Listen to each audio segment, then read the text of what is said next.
हजरत पीर हाजी अली अल बुखारी रहमतुल्लाह अलैह अरबियों में से एक थे, जिन्हें व्यापारी, यात्री या इस्लाम के प्रसारक के रूप में भी जाना जाता है। उसके बाद संतत्व का तीसरा स्थान हजरत पीर सैयद सुल्तान हाजी बहाउद्दीन शाह असफहानी रहमतुह अलैह को जाता है, जो देश के तीसरे सबसे बड़े संत हैं। हजरत बिस्मिल्लाह शाह बाबा रहमतुल्लाह आले की मज़ार महाराष्ट्र के शहर मुंबई के इलाके Saint George CST railway station पर मौजूद है। आपका पूरा नाम हजरत सैयद बिस्मिल्लाह शाह कादरी रहमतुल्लाह आले है। आप आले रसूल हैं। आप मुल्क के अरब से हिंदुस्तान तशरीफ लाए और महाराष्ट्र के शहर मुंबई के इलाके में सुकूनत पजीर हुए। आप बड़े ही परहेजगार अबीदो जाहिद थे। आपका अस्ताने मुबारक मुंबई के CST रेलवे स्टेशन पर प्लेटफार्म नंबर 15 पर मौजूद है। इसलिए लोग जब भी सफर करने के लिए जाते हैं तो आपकी बारगाह में इस अकीदत के साथ हाजिर होते हैं कि जब भी सफर के लिए निकले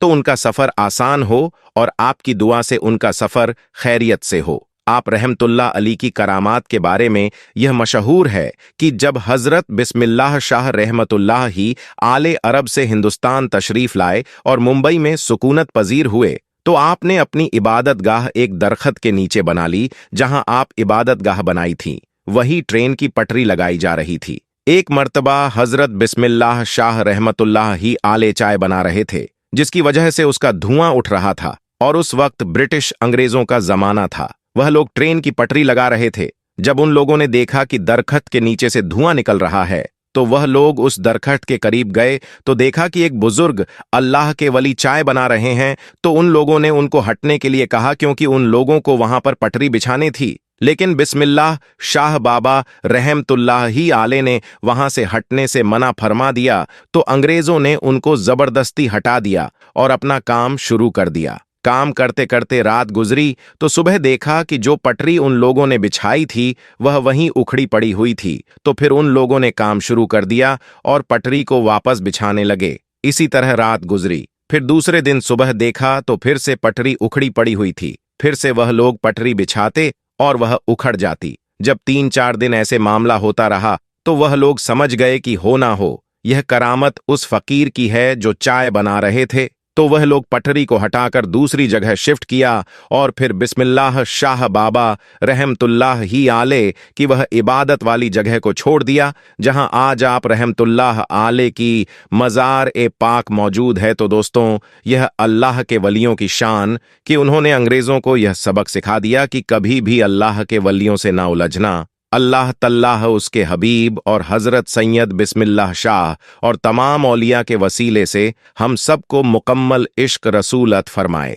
दोस्तों, इसके अलावा आज की वीडियो में हम आपको एक और करामाती दरगाह के बारे में बताएंगे, इसलिए इस वीडियो को आखिर तक देखते रहिएगा। दोस्तों, आपने तो बहुत ही करामात के बारे में सुना होगा, लेकिन आज हम आपके सामने एक ऐसी करामात पेश करने जा रहे हैं जिसका हर किसी को यकीन करना बड़ा मुश्किल है। जी हाँ, आज हम आपके सामने एक ऐसी करामात का तज़किरा करने जा रहे हैं जिसकी वजह से एक ट्रेन एक जगह रुक गई और आगे नहीं बढ़ रही थी। जी हां दोस्तों, यह करामत सैयद रहमतुल्लाह आले शाह उर्फ चुन चुन बाबा की है। आपकी करामात के चलते एक ट्रेन अपनी जगह पर खड़ी हो गई, मानो वह बर्फ सी जम गई, आगे ही नहीं बढ़ रही थी। उस पर सफर करने वाले तमाम लोग परेशान हो गए। फिर कैसे यह ट्रेन आगे बढ़ी और कैसे हुई यह करामात, आइए जानते हैं आज की इस वीडियो। तो आप इस वीडियो को पूरा आखिर तक जरूर देखिएगा। दोस्तों, सच्चे औलिया जो अल्लाह औलिया से मोहब्बत करते हैं वह लोग इस वीडियो को एक लाइक करके चैनल को सब्सक्राइब जरूर कर लीजिएगा। प्यारे दोस्तों,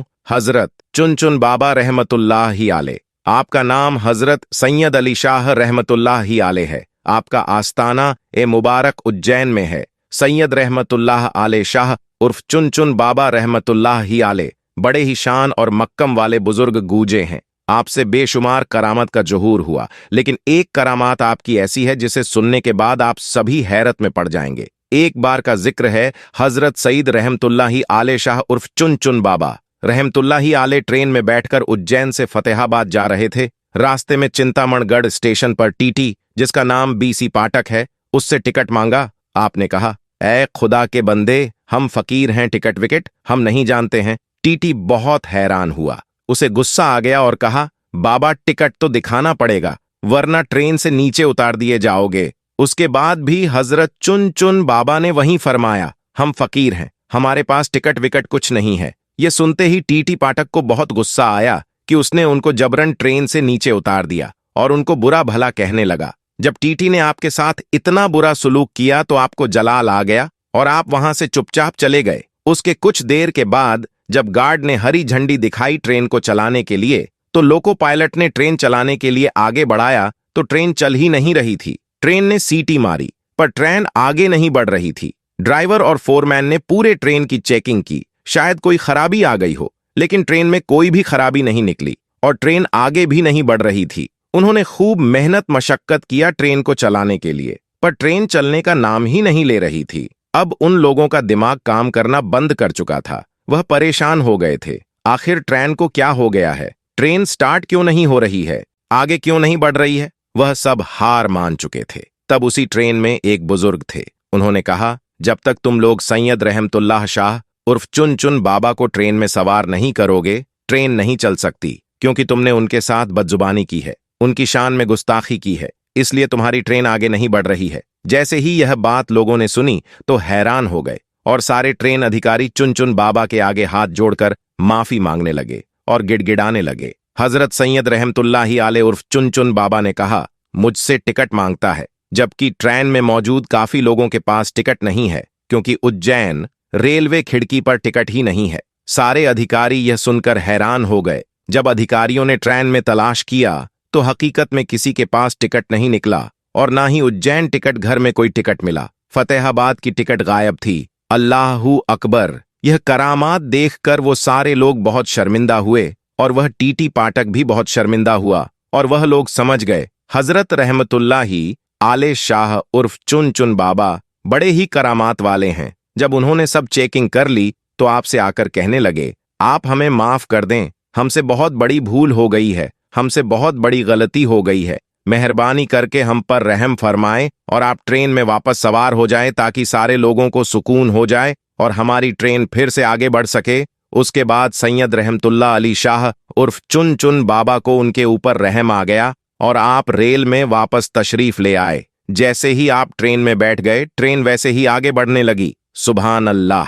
दूसरे दिन टीटी पाठक को किसी वजह से नौकरी से निकाल दिया गया। टीटी को अपनी गलती का एहसास था। वह जानता था यह सब सैयद रहमतुल्लाह आलिया शाह उर्फ चुन चुन बाबा की शान में गुस्ताखी की वजह से हुआ है। उज्जैन शहर में ही हजरत मौलाना गयासुद्दीन चिश्ती उर्फ मौलाना मौज रहमतुल्लाही आले का मजार ए अक्साद है। उनके मजार के बाहर ही एक बुजुर्ग सूफी अब्दुल अजीज बाबा रहते थे, जो सियारियत, तरक्रियात, माकरफत व हकीकत के मंजिलों से अग्गह थे। पाठक साहब भी कभी कभी अब्दुल अजीज बाबा के पास जाते थे। एक दिन पाठक साहब ने अब्दुल अजीज बाबा से कहा, सरकार, मुझसे एक गलती हो गई है। मैंने चुन चुन बाबा को ट्रेन से उतार दिया था, तो मैं भी आपकी नौकरी से निकाल दिया गया हूं। अब आप मेरी मदद कीजिए, मेहरबानी। आप मेरी सिफारिश हजरत सैयद रहमतुल्लाही आले शाह उर्फ चुन चुन बाबा से कर दें, ताकि मेरी जिंदगी की रेल वापस पटरी पर आ जाए। हजरत अब्दुल्ला अजीज बाबा को चुन चुन बाबा के जलाल का बखूबी इल्म था, जबकि उनका लुकब तजे मजार था। पहले वह तैयार नहीं हुई, मगर पाठक साहब के इसरार करने पर अब हजरत रहमतुल्लाही आले शाह उर्फ चुन चुन बाबा के पास जाने को तैयार हो गए। अब्दुल अजीज बाबा चुन चुन बाबा के पास गए और कहा, हुजूर, उसे अपनी गलती का एहसास है, यह अपनी नौकरी से निकाल दिया गया है, उसके बाल बच्चे अब क्या खाएंगे, यह मर जाएगा, आप उस पर रहम फरमाएं। हजरत चुन चुन बाबा बहुत ही रहम दिल थे, आपके अंदर रहम समाया हुआ था। आपने अपनी रहमत भरी नजर डाली और बोले, जाओ, इंशाअल्लाह कल यह बहाल हो जाएगा, यानी यह जो परेशान है कल वह हल हो जाएगा, और अब अल्लाह के वली ने फरमा दिया है तो वह होकर रहता है। दूसरे दिन टीटी पाठक को अपनी पोजीशन पर वापस बुला लिया गया और उसे नौकरी वापस मिल गई। सुभान अल्लाह! तो दोस्तों, देखा आपने हजरत सैयद अली शाह उर्फ चुन चुन बाबा की करामात, जिसके चलते एक ट्रेन अपने दर पर खड़ी रह गई। दोस्तों, अल्लाह वाले की शान बहुत बड़ी होती है, उनकी करामात बहुत बड़ी होती है। अल्लाह अपने सभी बंदों को एक बराबर मोहब्बत करते हैं, लेकिन अल्लाह ने कुछ नियम कायदे बनाए हैं जो हम मुसलमानों पर लागू होते हैं कि हमें किन कामों को नहीं करना है और किन कामों को करना है। अल्लाह पाक दो तरह के लोगों को ज्यादातर अजाब में डालते हैं, और वो है सुद खाना और कत्ल करना। अल्लाह को यह बिल्कुल पसंद नहीं कि उनके बनाई हुई चीजों पर कोई अपना हक समझे और उसके साथ ज्यारती दिखाएं। साथ ही आपको एक और वाक्य बताते हैं जिससे आपका ईमान ताजा हो जाएगा। तो चलिए शुरू करते हैं। दोस्तों, गरीब नवाज की करामत ने हजारों हिंदुओं की जिंदगी बदल दी। कुदरत का यह करिश्मा अजमेर शरीफ की दरगाह में पेश आया। यह राजस्थान का एक बहुत बड़ा शहर है और इस शहर के मशहूर होने की वजह हजरत ख्वाजा मोइनुद्दीन चिश्ती अजमेरी रहमतुल्लाह आले हैं। एक वक्त था जब अजमेर में हिंदुओं का एक बहुत बड़ा मंदिर था और यह मंदिर सिर्फ राजा और रानियों की इबादत के लिए खास था। और उस मंदिर के साथ ही एक तालाब भी था जिसको हम और आप आना सागर के नाम से जानते हैं और पहचानते हैं। हिंदू इस तालाब के पानी को बहुत ही ज्यादा पवित्र यानी पाक साफ मानते थे। उनका मानना था कि जो भी इस तालाब में नहा लेगा उसके सारे गुनाह झड़ जाएंगे। कहते हैं कि इस मंदिर में रात को इतने चिराग जलते थे कि हर रात 3.5 मन तेल उन चिरागों में इस्तेमाल होता था। अगल बगल के देहाती इलाके मंदिर के नाम थे, यानी उन देहात की आमदनी मंदिर पर खर्च होती थी। उस मंदिर में हजारों लोग रहते थे जिनका काम आने वालों की सेवा और देखभाल करना था कि कौन सा खुदा बेटा देता है, कौन सा देवता सेहत और तंदुरुस्ती का मालिक है और किस मूर्ति की पूजा से दौलत की बारिश होती है। हजरत ख्वाजा गरीब नवाज रहमतुल्लाह आले उस मंदिर के पास चले गए और आना सागर से कुछ दूरी पर चटाई बिछाकर अपने मुरीदों के साथ बैठ गए। और उसी वक्त अजान वक्त हो गया, लिहाजा आप रहमतुल्लाह आले ने हजरत कुतुबुद्दीन बख्तियार काकी रहमतुल्लाह आले से अजान देने को कहा। अजमेर में अल्लाह की वहदानियत और सल्लल्लाहु अलैहि वसल्लम की रिसलत का यह पहला इलम था। वह लोग इस्लाम को नहीं जानते थे कि इस्लाम क्या है। चुनांचे अजान की आवाज सुनकर वह हैरान हो गए और अपने घर से निकल आए। सब मुसाफिरों ने आना सागर के पानी से वजू किया और नमाज पढ़ना शुरू किया। सब हिंदू हैरान रह गए कि सब भगवान तो अंदर हैं, तो फिर यह लोग किस भगवान को पुकार रहे हैं। जब शाम हुई तो राजा के ऊंट जो दिन में चरने के लिए गए हुए थे अपने चरवाहों के साथ वापस आने लगे इत्तेफाक से। जहां ख्वाजा गरीब नवाज रहमतुल्लाह आले अपने साथियों के साथ बैठे हुए थे, वह जगह राजा के ऊंटों के बैठने की जगह थी। चरवाहों ने ख्वाजा गरीब नवाज रहमतुल्लाह अली से कहा, उठो बाबा, ऊंटों के बैठने की जगह खाली करो आप। रहमतुल्लाह अली ने फरमाया कि इतना बड़ा मैदान पड़ा है, ऊंट तो कहीं भी बैठ सकते हैं, क्यों मुसाफिरों को तंग करते हो। लेकिन वह ना माने और जिद कर रहे हैं कि ऊंट इसी जगह पर बैठेंगे। आखिर उन्होंने बहुत बदतमीजी से कहा, ये राजा के ऊंटों के बैठने की जगह है और इधर राजा के ऊंट ही बैठेंगे, तुम लोग कहीं और डेरा लगाओ। आखिर आप रहमतुल्लाह आले ने उठते हुए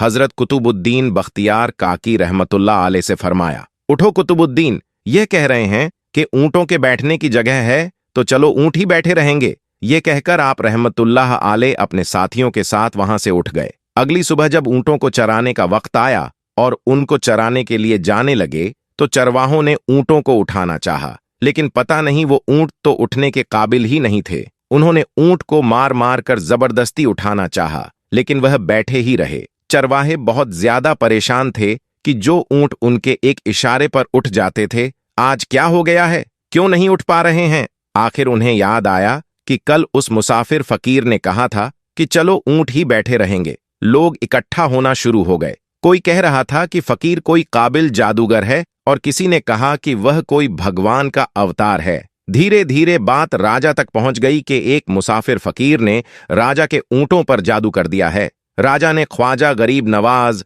रहमतुल्लाह अलैह को पैगाम भेजा कि तुम कैसे फकीर हो जो बेजुबानों को बांध कर रखते हो, यह बेचारे भूख प्यास से मर जाएंगे, इसीलिए मेहरबानी करके अपना जादू वापस ले लो। आप रहमतुल्लाह अलैहि ने फरमाया कि हम मुसलमान हैं और मुसलमान बद्दुआ नहीं करते, ना ही जादू करते हैं। जाओ कहो जिसके हुक्म से बैठे थे उसी के हुक्म से उठ खड़े हो जाओ। अब जो जाकर उठाया तो ऊंट फौरन उठ गए और हिंदुओं की दिलचस्पी उन मुसाफिरों में बढ़ने लगी। 5 वक्त अजान होती और नमाज की अदायगी की जाती। आखिर राजा तक यह बात पहुंच गई। कुछ फकीर आए हैं जो मुसलमान हैं, 5 वक्त अजान देते हैं और हमारे पवित्र तालाब को हाथ मुंह धोकर भ्रष्ट करते हैं, यानी कि नापाक कर देते हैं, और तो और हमारे धर्म के खिलाफ बातें करते हैं। कहते हैं कि मूर्तियां पूजने के काबिल नहीं हैं, यह तो सिर्फ पत्थर हैं, इसलिए इन्हें यहां से उठाया जाना चाहिए। राजा ने फकीरों को पैगाम भिजवाया कि तुम लोग मांस गोश्त खाते हो,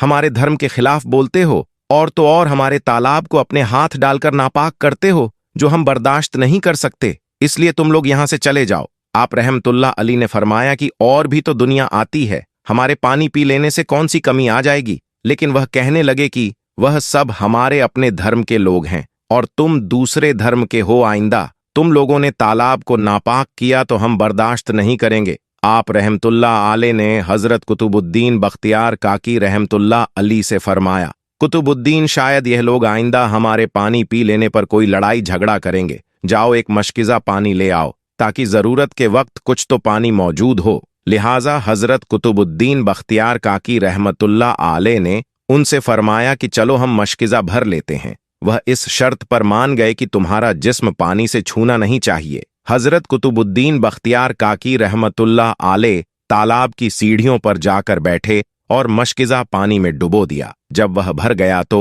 हजरत कुतुबुद्दीन बख्तियार काकी रहमतुल्लाह आले ने वह मशकिज़ा ऊपर खींचा, लेकिन जैसे ही मशकिज़ा पानी से बाहर निकाला, आना सागर का पानी सूख चुका था। ऐसा लग रहा था कि आना सागर का सारा पानी मशकिज़ा में बंद हो गया था।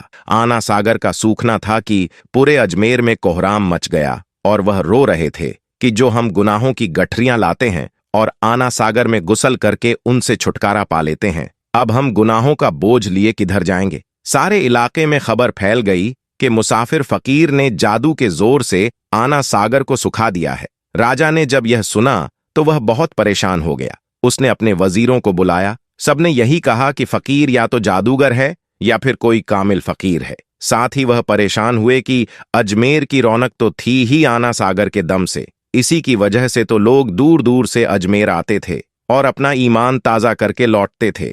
आना सागर के सुख जाने से हिंदू धर्म के प्रचार को बहुत बड़ा धक्का लगा था और यह बहुत ही हैरान करने वाली बात थी। आखिर तय किया गया कि फकीर से बात किया जाए। आखिर वह चाहता क्या है? अगर उसकी कोई जरूरत खाने पीने की चीज की है तो हम मान लेंगे, या फिर सब मर्द, औरतें और बच्चे जाकर फकीर को मनाएंगे कि लोगों को परेशानी से बचा लीजिए और हम पर रहम कीजिए। हम पाप का बोझ उठाए किधर जाएं और कैसे सुकून पाए? यह काम ज्यादा आसान था। लिहाजा सारे लोग बाबा साहब रहमतुल्लाह आले के पास आए और बोले, बाबा तुम भी वजू कर लिया करना, लेकिन भगवान के वास्ते हमारा आना सागर हमें लौटा दो। आप रहमतुल्लाह आले ने हजरत कुतुबुद्दीन बख्तियार काकी रहमतुल्लाह आले से फरमाया, जाओ हजरत कुतुबुद्दीन, मशकिज़ा वापस तालाब में डाल दो। जैसे ही मशकिज़ा तालाब में उल्टा गया तो आना सागर किनारों तक उछल आया। उस पानी ने कई दिलों को धो डाला। हिंदू कौम की अपनी तारीखी किताबों में भी हिंदू इतिहासकार इस बात को मानते हैं कि उस शाम 32,000 हिंदू कलमा पढ़कर मुसलमान हुए थे। उन हिंदुओं के मुसलमान हो जाने से हिंदू पंडितों और आम हिंदुओं में भी गम और गुस्सा का तूफान उठ खड़ा हुआ था और वह सोच में पड़ गए थे कि फकीर अगर कुछ दिन और इधर रुक गया तो देवी देवताओं का तो नाम लेने वाला भी कोई नहीं होगा। लिहाजा लोगों ने राजा को मजबूर किया कि जल्द से जल्द कुछ किया जाए। राजा ने मंदिर के बड़े पंडित रामदेव को बुलाया और उसे बाबा साहब रहमतुल्लाह आले से मुकाबला करके जल्द से जल्द उन्हें हराने को कहा और अजमेर से बाहर निकाल देने का हुक्म दिया। रामदेव अपने वक्त का माना हुआ पंडित था, जिसके इल्मे काबिलियत की दूर दूर तक धूम मची हुई थी। उसने राजा को यकीन दिलाया कि जल्द ही राजा को कोई अच्छी खबर सुनाएगा। रामदेव बाबा साहब रहमतुल्लाह आले के पास आया और उल्टे सीधे सवालात करने शुरू कर दिए। बाबा साहब रहमतुल्लाह आले चुप रहे। जब रामदेव ने हद से बढ़कर शोर मचाना शुरू किया तो बाबा साहब रहमतुल्लाह आले ने उसकी तरफ आंख उठाई और मुस्कुराकर फरमाया कि रामदेव, तू शोर मचा रहा है, पर मैं तेरे माथे पर ईमान का नोट चमकता देख रहा हूं। इस निगाह और इस लहजे में न जाने क्या जादू था कि रामदेव कदमों में गिर गया और रोते हुए बोला, बाबा जिस धर्म के तुम हो उसी धर्म में मुझे भी शामिल कर लो। सब लोग जो यह सब देख रहे थे देखते ही रह गए, हैरान थे, परेशान थे।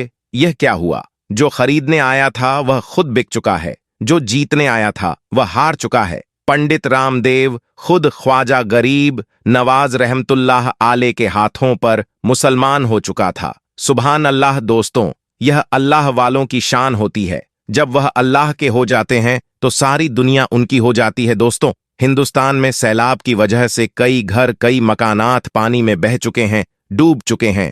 इस वीडियो में आप देख सकते हैं पानी जब अजमेर शरीफ में दाखिल हो चुका है, जैसे ही पानी अजमेर शरीफ के बाजारों में पहुंचा तो ख्वाजा गरीब नवाज की ऐसी करामत दिखी कि पानी पीछे की तरफ जाने लगा। यह ख्वाजा गरीब नवाज की बड़ी करामत है जिसने देखने वालों का ईमान ताज़ा कर दिया है। अल्लाह के वालियों की बेशुमार क़यामतें हैं जिन्होंने लोगों की जिंदगियों को बदल दिया। इसी के साथ दोस्तों, पवित्र कुरान हमारे लिए अल्लाह की देखभाल और दया का एक प्रमुख उदाहरण है। अगर उसने यह चमत्कार नहीं दिखाया होता तो हम पूरी तरह से खो गए होते और गहरे पाप और अंधकार में रह गए होते। अल्लाह का भरोसा, प्यार और दया हासिल करने के लिए कुरान में वह सब कुछ है जो हमारे लिए जरूरी है। साथ ही यह हमें यह भी सिखाता है कि दुनिया और आखिरत दोनों में सफल होने के लिए इस दुनिया में अपना जीवन कैसे जीना है। ईमान हमें सिखाता है कि सभी मानव जीवन महत्वपूर्ण है और दया हमारे जीवन का केंद्र है। ईमान हमें इस दुनिया में जीवन को संवारना और अपनी क्षमता के अनुसार इसे समृद्ध बनाना सिखाता है। ईमान ही वह कारण है जिसके कारण हम जो करते हैं। ईमान हमें खुद को अल्लाह के करीब ले जाता है। हम निश्चित रूप से अल्लाह के हैं और हमें उसी की ओर लौटना है। अल्लाह के साथ निकटता की खोज करना न केवल हमारे जीवन का उद्देश्य है बल्कि यह हमारे संकल्प को भी मजबूत करता है। आज की हमारी वीडियो आपको कैसी लगी नीचे कमेंट बॉक्स में जरूर बताइएगा। शुक्रिया।